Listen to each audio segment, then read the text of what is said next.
Welcome to Suman TV. నేను విజయ్. ప్రార్థించే పెదవుల కన్నా సాయం చేసే చేతులు మిన్న అంటారు.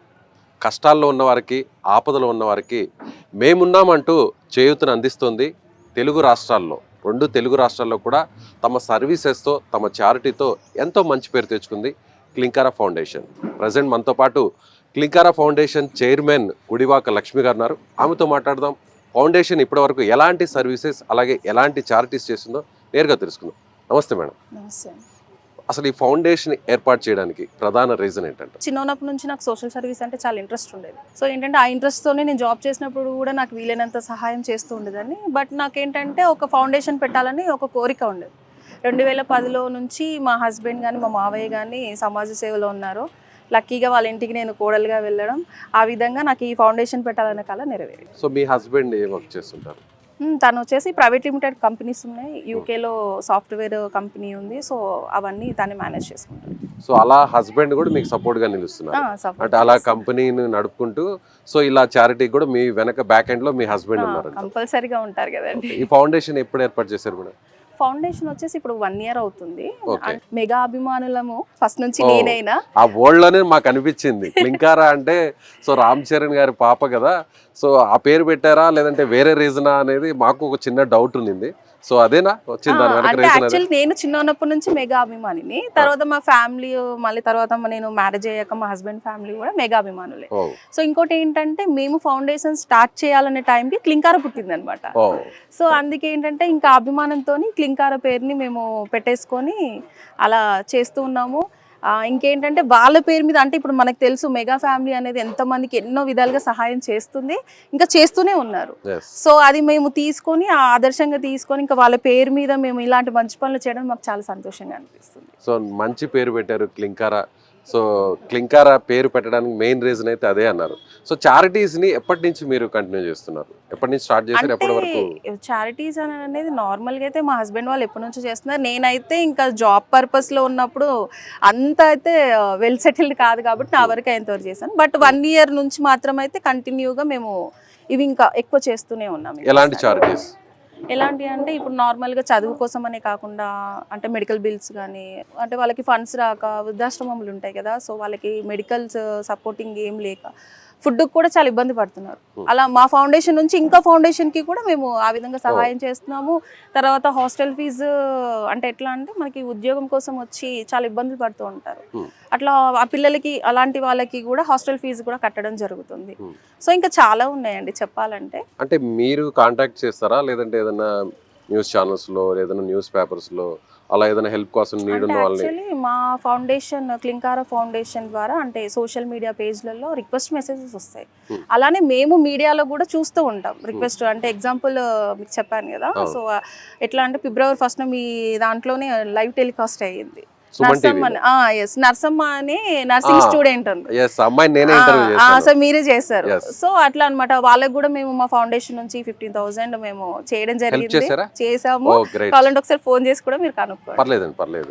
నిజంగా చాలా హ్యాపీగా ఉంది. ఎందుకంటే మన సుమన్ టీవీలోనే ఆ స్టూడెంట్ గురించి, అంటే ఆ స్టూడెంట్ అక్కడ ఫీజు పే చేయలేక చాలా స్ట్రగుల్ అవుతుంటే మన స్టూడియోలో కూడా మనం ఇంటర్వ్యూ ఇచ్చాం సుమన్ టీవీలో. సో మన సుమన్ టీవీలో వచ్చినటువంటి ఆ వీడియోని చూసి, ఆ ఇంటర్వ్యూని చూసి క్లింకారా ఫౌండేషన్ వెంటనే స్పందించింది. తిరిగి ఆ పాప స్టడీస్ కూడా కంటిన్యూ అవుతున్నాయి. అంటే నిజంగా గ్రేట్ అనే చెప్పాలి.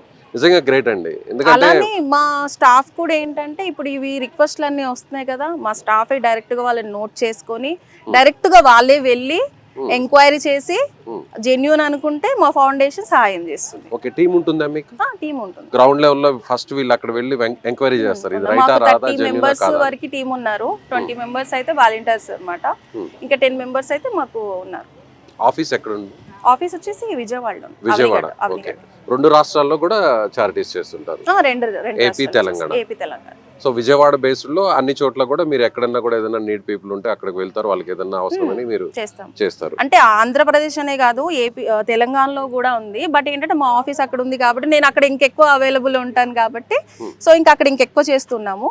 ఇక్కడైనా మాకు రిక్వెస్ట్ రాగానే దూరం దగ్గర అని ఏమి ఉండదు. మా మేనేజర్ ఉంటారు, వాళ్ళు కూడా వెళ్ళి చూసుకుంటారు. అట్లా ప్రాబ్లం ఏం లేదు. ఎక్కడ ప్రాబ్లం ఉన్నా కానీ మా వాళ్ళు వెళ్ళి చేస్తారు. జనరల్ గా ఏదన్నా సేవా కార్యక్రమాలన్నా, స్వచ్ఛంద సేవా సంస్థలన్నా, ఇలాంటి ఏదన్నా సహాయ కార్యక్రమాలు చేస్తున్నారంటే వాళ్ళు పెద్దవాళ్ళు అయి ఉండొచ్చు, అంటే బిజినెస్ అంతా కంప్లీట్ అయిపోయి జాబ్ అంతా కూడా పూర్తి అయిపోయిన తర్వాత సో ఈ ఓల్డ్ ఏజ్లో కొంతమందికి సాయం చేయాలి, సంపాదించింది చాలు, ఉన్న దాంట్లో కొంత పేదలకు ఇద్దాం, అవసరమైన వారికి కూడా కొంత చేయూతనెత్తు ఉంటుంటారు. కానీ మీరు చిన్న వయసులోనే ఎందుకు ఈ సేవా రంగం వైపు రావడానికి కారణం?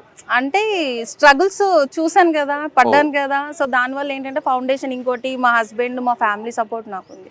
ఇంకోటి ఏంటంటే బిజినెసెస్ ఉన్నాయి. సో దాంట్లో వచ్చే ఆదాయంలోంచి 60 to 70% మేము ఈ ఫౌండేషన్కే ఖర్చు పెడతాం. మీరు సంపాదించిన అమౌంట్లోనే ఖర్చు పెడతారు? ఇంతవరకు కూడా మేము ఏ డొనేషన్స్ తీసుకోలేదు. నిజమా? 1 రూపీ కూడా మాకు డొనేషన్ రాలేదు. సో ఇప్పటి వరకు ఏదైతే మేము ఎన్ని ప్రోగ్రామ్స్ అంటే దాదాపు 2 తెలుగు రాష్ట్రాల్లో ఇప్పటికీ 350 మందికి పైగా మేము సహాయం చేశాము. ఇంకా అంటే కంటిన్యూగా ఒకటేసారి అని కాదు, ఎవ్రీ మంత్ కొన్ని మెడిసిన్స్ అంటే ఇట్లా మెడికల్స్ సంబంధించి కూడా మెడిసిన్స్ ఎవ్రీ మంత్ వెళ్తూనే ఉంటాయి వాళ్ళకి, ఒక్కసారి అనేది కాదు, ఎవ్రీ మంత్ చేస్తూనే ఉంటాం. ఇలా చాలా చేస్తున్నాం. దానికి సపోర్ట్ మా ఫ్యామిలీనే, మెయిన్గా మా హస్బెండ్ అయితే చాలా వాళ్ళ సపోర్ట్ వల్లనే ఇంత చేయడానికి నాకు సాధ్యమైంది. అంటే పర్టికులర్గా స్టూడెంట్స్ కానీ హెల్ప్ చేస్తారా, లేదంటే ఓల్డ్ ఏజ్ పర్సన్స్గా, లేదంటే ఏదన్నా ఫైనాన్షియల్ సపోర్ట్ నీడ్ ఉన్న వాళ్ళకి హెల్ప్ చేస్తారా? ప్రతి ఒక్కరికి. కానీ ఏంటంటే చదువు అనేది ఎక్కువగా, ఎందుకంటే ఒక దీపం 1000 దీపాలను వెలిగిస్తుందని తెలుసు. అలానే ఇప్పుడు విద్య అనేది ఎంత కాస్ట్లీ అయిపోయిందో కూడా తెలుసు. చాలా మందికి తమ పిల్లల్ని చదివించుకోవాలని చాలా ఆశగా ఉంటుంది, కానీ ఆ ఫైనాన్షియల్ స్టేటస్ బాగాలేక ఇబ్బంది పడుతుంటారు. సో అలాంటి వాళ్ళకి కూడా మేము హెల్ప్ చేయడం జరుగుతుంది. ఓకే, వాళ్ళకి నెక్స్ట్ కూడా చదివించుకోగలను ఓకే అనుకుంటే కంటిన్యూ చేస్తున్నారు. లేదు అని అంటే మేమే వాళ్ళని ప్రభుత్వ పాఠశాలల్లో లేదంటే ప్రభుత్వ కాలేజీలలో మేము జాయిన్ చేయడం కూడా జరుగుతుంది. సో ఇప్పుడు ఒకవేళ ఏదన్నా నిజంగా అంటే అవసరం ఉండి మీరు అన్నట్టు ఏదైనా చదువుకోలేక ఫీజులు పే చేయలేక ఇబ్బంది పడుతున్న వాళ్ళు మిమ్మల్ని డైరెక్ట్ గా కాంటాక్ట్ చేస్తే మీరు హెల్ప్ చేయడానికి సిద్ధంగా ఉంటారా? చేస్తాం. ఎలాంటి వారికైనా ఎవరికైనా చేస్తాం. First priority education. Education. Okay. So అందుకని చెప్పేసి ఎక్కువగా అది, బట్ అన్ని విధాలుగా నేను సహాయం చేస్తాను. అదొక్కటనే కాదు, ఫౌండేషన్ అన్ని విధాలుగా. ఇప్పుడు రీసెంట్గా ఈ మధ్య కొన్ని ఇష్యూస్ అయినాయి. ఏంటంటే జాబ్ కోసం ఎక్కడెక్కడ నుంచి సిటీస్కి వస్తున్నారు, వచ్చి వాళ్ళకి జాబ్ టైంకి దొరకక ఇబ్బందులు పడుతూ హాస్టల్ ఫీజు కట్టుకోలేక ఇంటి వాళ్ళ దగ్గరికి ఇంట్లో వాళ్ళకి చెప్పుకోలేక అలాంటి వాళ్ళు కూడా ఉన్నారు. వాళ్ళు మాకు కాంటాక్ట్ అయ్యారు డైరెక్ట్. ఒక పర్సన్ అయితే మాకు నైట్ 10 o'clockకి మాకు ఫోన్ చేశారు. ఇమీడియట్గా అప్పుడే వాళ్ళకి హాస్టల్ ఫీజు కట్టేసి మళ్ళీ తర్వాత తనకు కావాల్సిన ఖర్చులకు కూడా మేము అమౌంట్ సెండ్ చేసాం. సపోర్టింగ్గా ఉంటారు. ఎలా అంటే అలా నిజంగా కష్టంలో ఉన్న వాళ్ళకి మీరు హెల్ప్ చేయడం వల్ల నిజంగా వాళ్ళు చాలా హ్యాపీగా ఫీల్ అవుతారు. ఒక లైఫ్లో కూడా మీరు అన్నట్టు సెటిల్ అవుతారు. అంటే ఎడ్యుకేషన్ కావచ్చు, లేదా మీరు అన్నట్టు హాస్టల్ కావచ్చు, కాలేజ్ ఫీజు కావచ్చు, ఇలా లేదా మెడికల్ సపోర్ట్ కావచ్చు, ఇలా అలా వాళ్ళ కళ్ళల్లో చూసినప్పుడు మీకు ఏమనిపిస్తుంది మేడం? నిజంగా నాకు ఇంకొక చిన్న బాధ కూడా ఉంది. ఏంటంటే మేము సంపాదిస్తున్న దాంట్లో కొంతమందికి అంటే చాలా రిక్వెస్ట్లు వస్తున్నాయి, చాలా ఇప్పటికి ఇంకా పెండింగ్ ఉన్నాయి. కానీ మాకు సహాయం అంటే మాకు తోచినంత వరకు మేము కొంతమందికే చేస్తున్నాము. ఇంకా అది నాకు సరిపోవట్లేదు. ఇంకా వచ్చిన వాళ్ళందరికీ ఇంకా మేము చెయ్యాలి అని చెప్పేసి మాకు ఒక ఆలోచన ఉంది. సో అందుకే ఎవరైనా సరే ఇంకా డొనేషన్స్ ఎవరైనా ఈ వీడియోతోనో లేకపోతే ఎవరికైనా చేయాలంటే, ఇప్పుడు బిజీ లైఫ్లో ఏమైపోయింది అంటే ఎవరు పట్టించుకోవట్లేదు, ఎవరి పనులు వాళ్ళకి అయిపోయినాయి. కొంతమందికి సహాయం చేయాలని ఉంటుంది కానీ చేయలేకపోతున్నాం. సో అందుకే ఎవరైనా సరే ఈ వీడియో చూసైనా సరే లేదంటే ఎవరికైనా సహాయం చేయాలనుకుంటే కంపల్సరీగా క్లింకారా ఫౌండేషన్కి మీరు డైరెక్ట్ వచ్చి కూడా క్లింకారా ఫౌండేషన్ నుంచి కూడా హెల్ప్ చేయొచ్చు. నిజంగా అవసరం ఉన్న పీపుల్కి, వాళ్ళకి, అలాగే ఎవరైతే హెల్ప్ చేయాలనుకుంటున్నారో అలాగే ఎవరికైతే అవసరం ఉందో ఆ ఇద్దరికి మధ్య మీరు ఒక బ్రిడ్జ్ లా ఉంటుందా క్లింకారా ఫౌండేషన్? కంపల్సరీగా ఉంటుంది. ఎనీ టైం ఎప్పుడైనా సరే మీరు అర్ధరాత్రి కాల్ చేసినా సరే మా మేనేజర్ నెంబర్ ఉంటుంది. మా మేనేజర్కి చెప్పినా తను ఇమీడియట్గా రెస్పాండ్ అవుతారు, లేకపోతే నాకు చెప్పినా నేను ఇమీడియట్గా రెస్పాండ్ అవుతాను. అందరినీ కాకుండా కేవలం క్లింకారా ఫౌండేషన్నే సంప్రదించాలి అని ఎందుకు చెప్తారు? అంటే మేము ఆలోచించాం ఫస్ట్ ఆఫ్ ఆల్. అంటే కొంతమందికి టైం ఇస్తారు, వస్తాము చేస్తాము అని అంట. మేము అలా కాదు. ఏంటంటే ఇమ్మీడియట్లీగా వాళ్ళు ప్రాబ్లం ఉంటేనే మాకు సంప్రదిస్తారు వాళ్ళు. సో ఏంటంటే వాళ్ళు ఎలాంటి సిచ్యువేషన్లో ఉన్నారు కూడా మనకు తెలియదు కదా. కాబట్టి అందుకే మాకు స్టాఫ్ కూడా ఉన్నారు. కాబట్టి మేము అవైలబుల్లో లేకపోయినా మా స్టాఫ్నైనా సరే మా మేనేజర్నైనా సరే నేను పంపించి అదేంటనేది మేము అక్కడ క్లియర్ చేసేస్తాం ప్రాబ్లం. మీరు ఇందాక ఒక మాట అన్నారు లక్ష్మి గారు, చిన్నప్పటి నుంచి నేను చాలా కష్టాలు ఎదుర్కొన్నాను కాబట్టి ఆ పెయిన్ ఏంటో నాకు తెలుసు, అందుకే ఇలా సేవ చేయాలని ఈ చిన్న వయసులోనే ముందుకు వచ్చాను, మా వారు మా మామగారు నాకు సపోర్టింగ్ గా నిలిచారు అన్నారు. ఏంటి ఆ కష్టాలు ఒకసారి చెప్పడానికి ఏమన్నా? కష్టాలు అని అంటే ఏంటంటే చాలా మందికి, అంటే ఈ విషయం చెప్పొచ్చో చెప్పకూడదో తెలియదు, చాలా మందికి ఏంటంటే పిల్లలకి తల్లిదండ్రులు సపోర్ట్ ఉంటుంది. బట్ ఏంటంటే మా మమ్మీ 2013లోనే చనిపోయారు హెల్త్ ఇష్యూ వల్ల. సో అక్కడ నేను చాలా ప్రాబ్లమ్స్ ఫేస్ చేశాను. ఇంకోటి ఏంటంటే మా ఫాదర్ కూడా ఏంటంటే డ్రింక్ కొంచెం హ్యాబిట్ ఉండేది. సో ఏంటంటే ఇక ఆ స్ట్రగుల్స్ నేను దగ్గరుండి చూశాను. ఎక్కువగా అంటే మేబీ నాకు బాగా చదవాలను, నేను డిగ్రీతోనే ఆపేశాను అనమాట. ఆ డిగ్రీ కూడా జాబ్ చేసుకుంటూ ఒక స్కూల్లో ఫస్ట్ నేను టీచర్గా స్టార్ట్ చేశాను. అది టీచర్గా జాబ్ చేసుకుంటూ నేను డిగ్రీ కంప్లీట్ చేశాను అనమాట. తర్వాత మా మమ్మీకి కొన్ని హెల్త్ ఇష్యూస్ వల్ల అవ్వడం వల్ల తనకి పెరాలసిస్ వచ్చింది. సో నేను దగ్గరుండి అన్ని చూశాను కాబట్టి నాకు ఏ సపోర్ట్ లేకుండా నేను ఎంతగా బాధపడ్డానో నాకు తెలుసు. అందుకే నాకు ఆ టైంలో ఎవరు సపోర్ట్ లేదు, కనీసం నేనన్నా ఇలా ఉండి నాకు ఆ పెయిన్ ఏంటో తెలుసు కాబట్టి అలాంటి వాళ్ళకి నేను నా తోచినంత సహాయం నేను చేయాలని చెప్పేసి మెయిన్ రీజన్ నేను అదే తీసుకున్నానండి. నిజంగా ప్రతి ఒక్కరికి అంటే హెల్ప్ చేయాలంటే అందరూ కూడా చేయాలనే మనసు ఉంటుంది, కానీ ఆ పెయిన్ భరించిన వాళ్ళకే నిజంగా అవసరం ఎంత వాల్యూ అనేది తెలుస్తుంది. నిజంగా మీరు ఆ కష్టాలు పడ్డారు కాబట్టి సో అందుకనే ఈ చిన్న వయసులోనే మీరు సంపాదించిన దాంట్లో కొంత అమౌంట్ని ఇతరులకు ఇవ్వాలని డిసైడ్ అయ్యారు. మీరు ఆ మాట చెప్పంగానే ఫ్యామిలీ కొంత ఆలోచిస్తారు, ఏముంది సంపాదిస్తాం, మనకు బాగా ఎక్కువైపోయింది, లేదు పిల్లలకు కూడా ఇంకా బాగా ఎక్కువైపోయింది, తరతరాలకి సరిపడా ఉంది, తర్వాత చూద్దాంలే అని ఒక 10% ఒక 5% ఖర్చు పెడుతుంటారు. కానీ మీరు 60 to 70% ఖర్చు పెడుతున్నారంటే ఇది నిజంగా నమ్మే మాటేనంటారా? నమ్మాలి అండి. ఎందుకంటే మా హస్బెండ్ ఆల్రెడీ మా మావయ్య ఇదే ఫీల్డ్లో అంటే ఇదే సమాజ సేవలో ఉన్నారు. వాళ్ళు ఎప్పటి నుంచో చేస్తున్నారు. మీకు మ్యారేజ్ కాకముందు నుంచి వాళ్ళు ఎప్పటి నుంచో 2010లో నుంచే చేస్తున్నారు. సో వాళ్ళకి తెలుసు, అందుకే ఈ మాట తొందరగా అనరు అనమాట. అంటే ఆస్తులు వెనకకేసుకోవాలి అవన్నీ కాదు. ఆస్తులు ఏముంటాయండి, మనం వెళ్ళిపోయాక ఉంటాయా? రావు కదా, బతుకున్నప్పుడే కదా ఏదన్నా. సో అందుకే అని చెప్పేసి సహాయం చేయాలని వాళ్ళకి మొదటి నుంచి ఉంది. దానికి తోడు నా కోరిక వాళ్ళకి ఇంకొకటి అయ్యిందనమాట. అంటే నార్మల్గా ఎట్లా అంటే మా మావయ్య ఊర్లో కొంచెం పెద్ద అనమాట. సో ఏంటంటే ఏ ఫౌండేషన్ కూడా ఏం లేకుండా డైరెక్ట్ వచ్చి అడగడము, హెల్ప్ చేయడం అలా చేస్తుండే. సో దానికి ఒక పేరు అనేది ఉండాలి అని చెప్పేసి, ఎందుకంటే ఇప్పుడు ఊరు వరకే చేస్తాము, లేకపోతే ఆ జిల్లా వరకే అక్కడ వరకే చేస్తాము, మళ్ళీ పక్కన రాష్ట్రాలకు తెలియాలంటే కష్టం కదా. సో అందుకని చెప్పేసి ఒక పేరు అనేది పెట్టుకొని దాని ద్వారా ఇంకా చాలా మందికి హెల్ప్ చేయాలని చెప్పేసి నేను ఫౌండేషన్ పెట్టడం కూడా జరిగింది. అంటే వ్యక్తిగతంగా సహాయం చేయడం వేరు, ఇలా ఒక వేదిక, ఒక ప్లాట్ఫామ్ అనేది రెడీ చేసుకుంటే ఎక్కువ మందికి చేయొచ్చు అనే ఆలోచనతోనే క్లింకార ఫౌండేషన్ పెట్టాను. ఏ ఊరు అన్నది మీ మామగారిది? అవనిగడ్డ అండి. అవనిగడ్డ. ఓకే. మామగారి శివరామయ్య. ఓకే అండి. సో ప్రెసెంట్ ఇక్కడ మనం నిల్చున్నాం, ఇది హైదరాబాద్ చుట్టుపక్కల ఉన్నటువంటి ఇబ్రహీంపట్నం ప్రాంతం. సో ఈ స్కూల్లో ఇప్పుడు ఈ కార్యక్రమాన్ని నిర్వహించడానికి ప్రధాన కారణం, ఈ కార్యక్రమం ఏంటి అసలు? అంటే నా చదువు స్టార్ట్ అయింది ఇందులోనేనండి. నేను ఇక్కడే చదువుకున్నా నేను.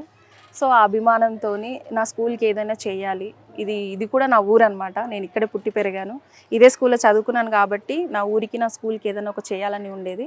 సో నాకు ఇది అనేది మొన్న అంటే కొంచెం నేను ఇక్కడికి హైదరాబాద్ వచ్చినప్పుడు నాకు తెలిసిందనమాట మా ఫ్రెండ్స్ ద్వారా, ఇలా నీడ్ ఉంది అని చెప్పేసి. సరే ఏ విధంగా అయితే ఏముంది, నాకు ఒక అవకాశం రావాలనుకున్నాను, నాకు అవకాశం వచ్చింది. అందుకే యూనిఫామ్ డిస్ట్రిబ్యూట్ చేయడం జరిగింది. అదే మెయిన్ రీజన్. ఇక్కడ నా స్కూల్కి ఏదైనా ఒకటి చేయాలన్న ఆలోచనతోనే నేను ఈ కార్యక్రమం స్టార్ట్. ఇక్కడ ఏం చదివారు? ఏ క్లాస్ చదివారు? 10th వరకు ఇక్కడే చదివాను. 10th వరకు. ఏ క్లాస్ నుంచి? 6th నుంచి. హై స్కూల్ అంతే ఇక్కడే. అప్పుడే కష్టాలు ఫేస్ చేశారు అంటే అప్పుడు అంటే కొంచెం పర్లేదు, బట్ 10th తర్వాత కొంచెం ఎక్కువైపోయాయి. రైట్. సో అందుకని ఈ స్కూల్లో ఇప్పుడు ఇక్కడ స్టూడెంట్గా ఉన్న లక్ష్మి గారు ఇప్పుడు నిజంగా ఒక ఫౌండేషన్ అధినేతగా సో 10 మందికి సాయం చేయాలనేటువంటి ఒక లక్ష్యంతో, ఒక పెద్ద లక్ష్యంతో, విశాల హృదయంతో ఇక్కడికి వచ్చారంటారు. అంతేనా? అంతే అండి. ఇంకోటి ఏంటంటే మాకు ఫ్యూచర్ ప్లాన్స్ కూడా ఉన్నాయి. ఇదనే కాదు, అంటే ఫ్రీగా అంబులెన్స్ సర్వీసెస్ ఏర్పాటు చేయాలని. మేజర్ సిటీస్లలో ముఖ్యంగా ఇప్పుడు ఎదుర్కొంటుంది ఏంటంటే చదువు కోసం బయట నుంచి వస్తున్నారు. బయట నుంచి వచ్చినప్పుడు ఏమవుతుంది అంటే ఉద్యోగం కోసం వచ్చి, చదువుకొని ఉద్యోగం కోసం వచ్చి ఎట్లా అంటే బాగా ఫేస్ చేస్తున్నారు, ఎక్కడ ఉండాలి ఏం తెలియక. అందుకే వాళ్ళ కోసం అని ఫ్రీ హాస్టల్స్ ప్లాన్ చేస్తున్నాము. ఆ ఫ్రీ హాస్టల్స్తో పాటు వాళ్ళ ఉద్యోగం సాధించడానికి కావాల్సిన మెలకువలకు సంబంధించి కమ్యూనికేషన్ స్కిల్స్, మోటివేషనల్ క్లాసెస్ కూడా వాటితో పాటు మేము ప్లాన్ చేస్తున్నాము. అంటే ఇవి చేసుకుంటూనే అది కూడా ప్లాన్ చేస్తున్నాం మేము. అలాగే ఇంకొక చిన్న ఇదండి, సుమన్ టీవీకి చాలా మంది వస్తుంటారు, సుమన్ టీవీని ఆశ్రయిస్తుంటారు. ఎవరైనా సుమన్ టీవీ ద్వారా సాయం పొందాలనుకునే చాలా మంది కూడా మమ్మల్ని కాంటాక్ట్ చేస్తుంటారు. అలా నిజంగా అక్కడికి మా దగ్గరకు వచ్చి జెన్యూన్ అనిపిస్తే నేరుగా మిమ్మల్ని కాంటాక్ట్ చేయొచ్చా? హెల్ప్ కోసం చేయొచ్చు, తప్పకుండా చేయొచ్చు. అది ఎలాంటి హెల్ప్ అయినా, ఎలాంటి హెల్ప్ అయినా సరే తప్పకుండా చేయొచ్చు. ఓకే, రైట్ అండి. Thank you. నిజంగా ఒక మంచి లక్ష్యంతో పనిచేస్తున్నారు, కష్టాలు పడ్డారు. సో ఆ కష్టం విలువ ఏంటో మీకు తెలుసు కాబట్టి అలా కష్టపడే వారికి నిజంగా చేయూతనివ్వాలి, ఒక ఆపన్న హస్తాన్ని అందించాలని మీ క్లింకారా ఫౌండేషన్ ముందుకు రావడం, అందులో చిన్న వయసులోనే ఇంత పెద్ద నిర్ణయాన్ని మీరు తీసుకోవడం, ఇంత పెద్ద ఫౌండేషన్ కూడా మీరు నడపడం అనేది చాలా చాలా గ్రేట్. సుమన్ టీవీ కూడా సపోర్ట్గా ఉంటుంది. సుమన్ టీవీ కూడా మీ ఫౌండేషన్కి అవసరమైనటువంటి సహాయాన్ని అందించడానికి మేము కూడా సిద్ధంగా ఉంటాం మా వైపు నుంచి. థ్యాంక్ యూ అండి. అలానే క్లింకారా పుట్టినప్పుడే మేము ఇది స్టార్ట్ చేసాం కాబట్టి క్లింకారాతో పాటు మా ఫౌండేషన్ కూడా ఎదుగుతూ ఎంతో మందికి ఇప్పుడు చేసిన దానికంటే ఇంకెంతో మందికి హెల్ప్ చేయాలని కోరుకుంటున్నాము. అలానే ఏంటంటే చిరంజీవి గారు ఫ్యామిలీ, మెగా ఫ్యామిలీ వాళ్ళు కూడా మమ్మల్ని కాంటాక్ట్ అయ్యారు, మేము మీట్ అయ్యాం కూడా. వాళ్ళు కూడా ఆ పేరుతోని చేస్తున్నందుకు చాలా సంతోషించి మాకు ప్రోత్సహించారనమాట. ఎనీ టైం అయినా సరే, ఏదన్నా సరే మాకు ఫోన్ చేయండి, మేము కూడా మీకు కావాల్సిన సహాయం చేస్తానని కూడా మాకు మాట ఇచ్చారు. సో మెగా సపోర్ట్ కూడా అయితే మీకు ఉందండి. థ్యాంక్ యూ థ్యాంక్ యూ అండి. Thank you so much. Right, చూసారుగా లక్ష్మి గారు తన చిన్నతనంలో ఎన్నో కష్టాలను అనుభవించారు. ఆ కష్టాల్లో నొప్పి తెలుసు కాబట్టే నిజంగా ఆపదలో ఉన్న వారికి అండగా నిలబడాలనేటువంటి ఒక ఏకైక లక్ష్యంతో క్లింకారా ఫౌండేషన్ ఏర్పాటు చేశారని చెప్తున్నారు. అలాగే క్లింకారా ఫౌండేషన్కు మెగా ఫ్యామిలీ సపోర్ట్ కూడా ఉంటుందని ఆమె అంటున్నారు. సో మీరు కూడా ఈ వీడియో చూస్తున్న వారందరూ కూడా ఎవరన్నా ఆపదలో ఉన్న వారికి సాయం చేయాలి అనేటువంటి ఒక పెద్ద మనసుంటే ఖచ్చితంగా క్లింకారా ఫౌండేషన్ సంప్రదించండి. వారి ద్వారా ఆపదలో ఉన్న వారికి అండగా నిలబడండి.